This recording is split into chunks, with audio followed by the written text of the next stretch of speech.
Shalom, saudara-saudaraku semua dalam Yesus Kristus Tuhan kita. Apa kabar? Semoga kita semua selalu dalam lindungannya, diberi kesehatan dan semakin dikuatkan imannya. Dan bagi mereka yang sedang sakit, kita doakan semoga lekas sembuh. Berjumpa kembali bersama saya di channel kami Misi SPD Indonesia dalam program Obor Kehidupan Misi.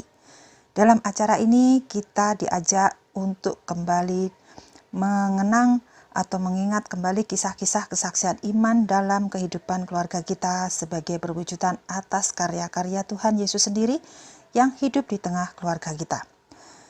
Kali ini saya mengambil kisah dari seseorang dalam meminta sebuah permohonan, yaitu di dalam doanya kepada Tuhan.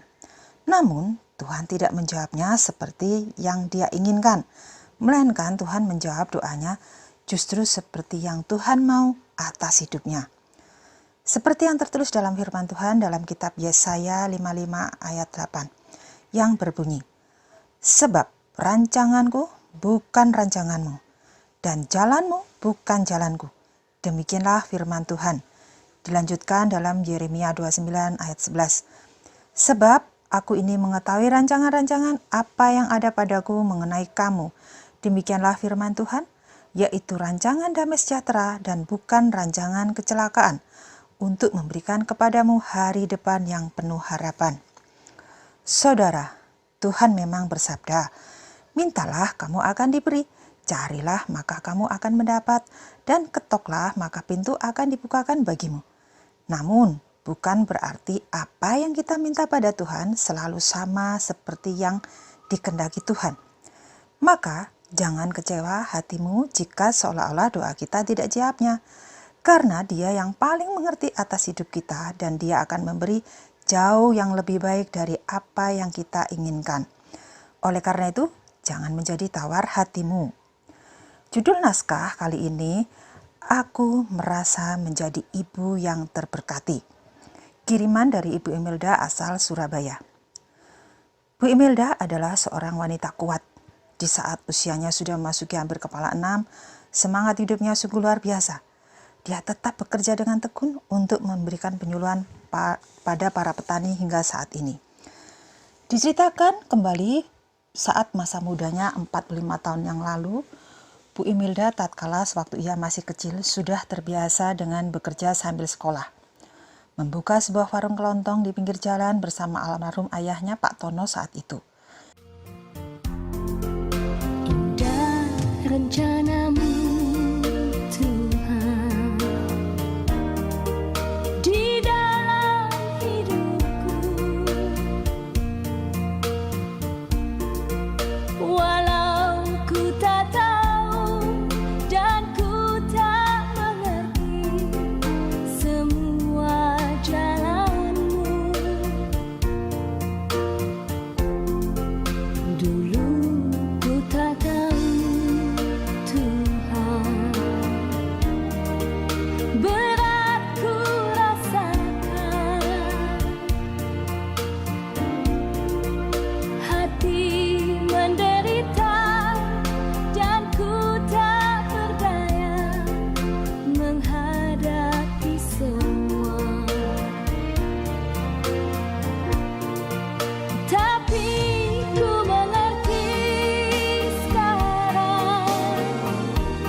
Dia adalah anak pertama dari saudaranya yang lain, yaitu adik tirinya.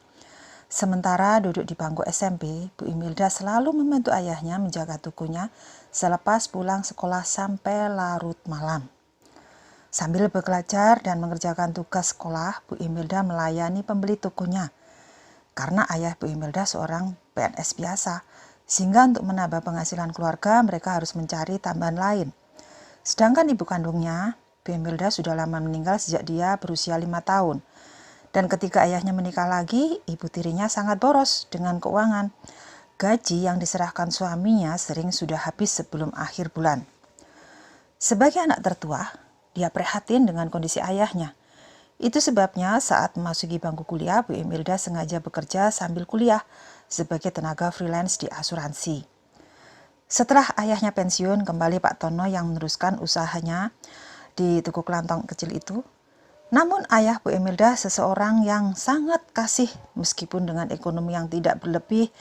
Dia senang sekali dengan anak-anak yang kecil, membantu mereka. Suatu saat ada saudaranya yang kurang mampu datang ke rumahnya, menitipkan anak balitanya yang waktu itu diasuh dengan Pak Tono karena kedua orang tuanya mau kerja di luar negeri. Anak tersebut berusia 2 tahun. Ibu Imelda senang sekali dengan kehadiran balita kecil yang bernama Adi. Sudah sejak remaja, Bu Imelda senang membantu orang tuanya. Dia juga tak segan merawat adik-adiknya, sehingga dia tumbuh sebagai gadis yang penuh kasih. Waktu pun berjalan begitu cepat. Hobi bekerja membuatnya semakin larut dengan dunianya dan membantu biaya adik-adiknya, hingga sampai tak sadar usianya sudah masuki kepala 30-an. Dan saat itu Bu Imelda sudah memiliki calon pendamping yang sudah sejak lama dia mengenalnya. Pemuda itu ingin mengajaknya menikah. Pemuda itu sangat tampan dengan pekerjaan yang bagus sebagai pegawai pemerintahan yang sudah memiliki masa depan yang cemerlang tentunya. Namun ajakan untuk menikah oleh kekasihnya itu selalu ditolaknya karena perbedaan iman yang dianut oleh Bu Imelda. Hingga suatu saat Bu Imelda berkenalan dengan pria bernama Galih, seorang pemuda asal Cepu yang sangat dewasa pola pikirnya. Pak Galih bertemu saat itu di sebuah acara pesta bersama satu anak gadis kecil, keponakannya bernama Eka usia 7 tahun. Kedekatan Bu Imelda dengan Eka, gadis kecil itu menjadikan hubungan baik persahabatan antara Galih dengan Bu Imelda. Hingga akhirnya mereka berlanjut untuk memutuskan menikah setelah masa perkenalan hampir 3 tahun. Tepatnya tahun 1995. Saat Bu Imelda menikah dengan Pak Galih, dia memilih untuk tinggal bersebelahan rumah dengan keluarga ayahnya, sehingga adik-adiknya pun sering berkumpul bersamanya. Termasuk Eka, keponakan Pak Galih, juga diajak tinggal bersama karena ibu kandung Eka sudah tiada. Dia sangat mengasihi dan mencintainya. Keluarga kecil yang dibangunnya penuh kebahagiaan, apalagi setelah Adi juga dibawa dalam asuhannya. Waktu berjalan hampir 5 tahun. Bu Imelda tak kunjung diberi tanda-tanda untuk mendapat keturunan. Namun, di saat itu pula ayah Bu Imelda kedatangan lagi seorang saudara lain yang menitipkan bayi perempuan yang masih berusia 3 bulan yang bernama Saras. Karena saudaranya itu tidak bisa merawat bayi tersebut dan ingin bekerja sebagai TKI. Pak Tono menerima Saras atas anjuran Bu Imelda dan suaminya. "Terima saja Pak, bayi Saras itu lucu banget. Kalau Bapak dan Ibu kerepotan merawatnya, biar saya juga membantu merawat Saras saja." Begitu pintanya. Kehidupan rumah tangga Bu Imelda begitu harmonis meskipun suaminya sering keluar kota. Bu Imelda tidak merasa kesepian dengan hadirnya anak-anak yang dibesarkannya. Di sela-sela kesibukannya sebagai ibu rumah tangga, ia juga mencoba berbagai usaha untuk memenuhi kebutuhan ekonomi keluarganya. Guna menunjang karir suaminya, Bu Imelda menganjurkan agar Pak Galih mengambil kuliah lagi, sesuai dengan bidang pekerjaan yang waktu itu masih pegawai resepsionis lab di sebuah BUMN. Berbagai usaha seperti peternak ikan air tawar dilakoninya, membuat wartel, waktu itu masih ada ya. Hal itu untuk mensuplai kebutuhan rumah tangga ekonominya. Sehingga sampai suatu saat, hasil dari ternak ikan itu bisa dikirim keluar kota, ke rumah makan. Hingga nama Bu Imelda menjadi perhatian tersendiri bagi pimpinan suaminya. Tempat suaminya bekerja saat itu, dia dianggap sebagai pelopor ide kreatif bagi keluarga yang lain. Hal inilah semakin menunjang karir Pak Galih setamat kuliah hukum. Akhirnya Pak Galih suaminya meningkat karirnya. Dia bisa dipromosikan untuk menduduki posisi audit legal komunikasi membawai 8 provinsi di kantornya. Hasil yang didapat dengan usaha dan gaji Pak Galih untuk menyekolahkan anak-anak yang tinggal bersamanya memang tidak cukup banyak, namun masih bisa untuk membantu sesama yang membutuhkan, termasuk keponakannya yang datang dari luar kota. Sekalipun kehidupan keluarga Bu Imelda sudah meningkat lebih baik dibanding sebelumnya, bukan berarti keluarganya berubah mental. Kehidupan sederhana sebagai keluarga Kristiani mencerminkan dalam setiap sikapnya. Pak Galih orangnya jujur dalam bekerja, meskipun posisinya sangat memungkinkan untuk mendapat uang suapan dari perusahaan yang diauditnya. Tapi dia selalu menolak pemberian suap tersebut. Di sela-sela kegiatan rumah tangganya, Bu Imelda dan suami masih berusaha aktif dalam pelayanan, mengunjungi orang sakit dan mendoakannya, menjadi bagian dalam kehidupan rohaninya. Dia sadar, meskipun doa untuk mendapatkan keturunan sendiri tidak juga dikabulkan Tuhan, namun bukan berarti Tuhan tidak mengasihinya. Bu Imelda justru merasa bersyukur karena masih diberi kesempatan dari Tuhan untuk memberikan cinta kasihnya kepada anak-anak yang kurang beruntung. Setiap Pak Galih pulang dari luar kota, dicarinya waktu untuk berekreasi bersama anak-anaknya, melepas kerinduan dan bercengkrama bersama. Sadar akan perannya menjadi ibu dari anak-anak lain yang sangat membutuhkan kasihnya dan perhatiannya, yaitu anak-anak yang terlantar atau yang tidak memiliki orang tua yang ditinggal mati atau sengaja ditinggalkan orang tuanya sendiri. Mereka sebenarnya sangat membutuhkan sebuah keluarga juga untuk tempat mereka berlindung, bercengkrama, berbagi kasih. Tidak hanya sekedar kebutuhan makan, mereka butuh kepenuhan secara mental dan rohaninya. Demikian pula Pak Galih, tidak menuntut Tuhan untuk memberinya keturunan. Sifat keduanya memang sangat mulia. Lebih baik mereka berbagi kasih terhadap anak-anak yang mungkin kurang beruntung dari orang tua kandungnya. Bagi mereka, membesarkan dengan kasih sayang serta memberi pendidikan yang layak pada anak-anak yang diasuhnya jauh lebih bermanfaat daripada sekedar menuntut Tuhan terus-menerus. Dia tahu rencana Tuhan dalam hidupnya jauh lebih indah dari yang ia rencanakan.